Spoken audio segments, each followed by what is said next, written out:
Hello. हा, श्री स्वामी समर्थ ताई. श्री स्वामी समर्थ ताई. कुठून बोलताय? हो, मी पुण्याहून बोलते. ओके. नाव वगैरे अनुभव सांगायचा? हा, अनुभव सांगायचा, नाव नाही सांगत मी. ठीक आहे. ताई तुमची अडचण सांगा काय होती? काय नाही, आजीदादांकडूनच घेतलेलं ना ते? हो, आजीदादाकडून घेतला होता.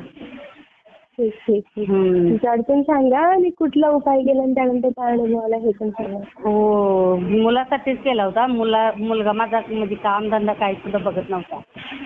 मग आता तो चांगला 1.5 महिना झालं जातोय जॉबला, चांगला व्यवस्थित जातोय, चांगला आहे.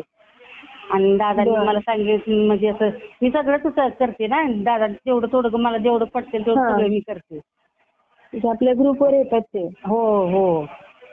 हा, आणि व्यसन पण आहे ना त्याला. व्यसन पण त्याचं म्हणजे चांगलं 70% तर कमी झाले या. अरे वा. हा, आणि आता दादानी मला जरा म्हणजे ती पण जरा कमी वयावर आणि जरा बोलायचं पण नाही ना माझं संग. व्यवस्थित बोलायचं नाही, बोलायला लागलं की म्हणजे शिकायचा कसं काय पण असं बोलायचा. तर ती दादानी मी कॉल केला तर दादानी मला रिटर्न माघार केला.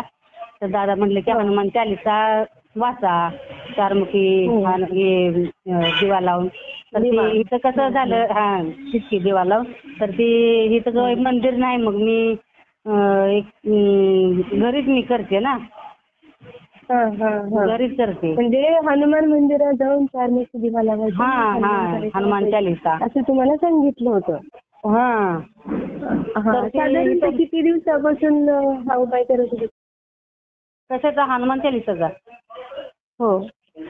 ही आता 8 दिवस झालं करते, पण ते मी आता 3-4 महिने झालं आजीदादांच्या ग्रुपमध्ये जॉईंट आहे ना. तर ते मी तेव्हापासून मी ते उपाय बघून मी काय म्हणजे असं बघूनच करत होती. तर मला चांगलं 70% रिझल्ट चांगला आला. जास्त तुम्हाला म्हणजे इफेक्टिव्ह वाटला कुठला असा तोडगा होता जो जास्त प्रभावी वाटला तुम्हाला? कारण की असं तुमच्यासारखे खूप जणांचे प्रश्न असतील, तर तुमचं ऐकल्यानंतर त्यांना थोडंसं मोटिवेशन भेटेल की कधी कधी आपण नाही का सगळ्या आशा हरून बसलेलं असतं. मग असं कुणाचा तरी प्रॉब्लेम सॉल्व्ह झाले की वाटतं माझं पण होऊ शकतं. मग त्या आशेने पुन्हा त्या तसंच म्हणजे सेवेत येतील.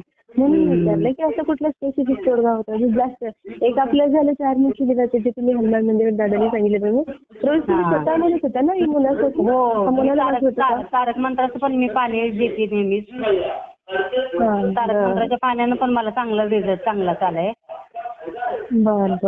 ठीक आहे. आणि ग्रुप मधलं कुठला तोडगा केलेला आहे तुम्ही? ग्रुपमध्ये ते निळ्या पावडरीचं पण केलं या. निळी पावडर ते पण आहे चांगला. हो, त्याचा खूप अनुभव आहे. नाही, चांगला रिझल्ट आलाय. मी अजून पण प्रयत्न चालूच आहे माझा, पण मला शेअर करायचा होता ना. 70% तुम्ही म्हटले ना सुटलंय. हो. 30% पण उरलेलं व्यसन तुम्ही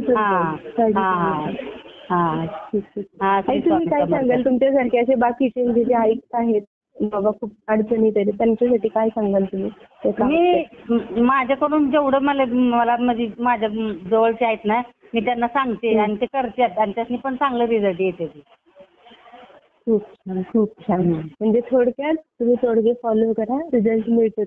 हो, असे सांगाल तुम्ही सगळ्यांना? हो, सगळ्यांनी सांगते मी असं करा, तुम्हाला चांगला रिझल्ट येतोय. मी बरोबर सगळ्यांनी सांगते.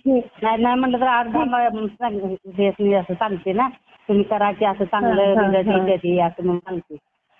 म्हणजे अनुभव पण आले होते थोडे. हो.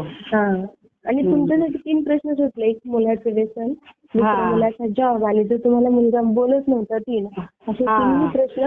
आणि हनुमान चालीसा चारमुखी दिवा तुम्ही 8 दिवसापासून करताय, बरोबर आहे? हो, 8 दिवसापासून करते. पण ते दादानी कसं सांगितलंय मला की मंदिरात करायला. पण मंदिर कसं इथं लांब आहे ना, आम्हाला नाही जाऊ शकत नाही. मग मी घरीच करते ना, कणकीचा दिवा करते चारमुखी आणि बसून करते ना हनुमान चालीसा. भाव महत्वाचा आहे. तुम्ही भावात पटकन पावलं, क्विक रिझल्ट आला 8 दिवसामध्ये. हो, चांगला शेअर करते तुमचा. खूप सुंदर. हो, चालेल. श्री स्वामी समर्थ. श्री स्वामी समर्थ.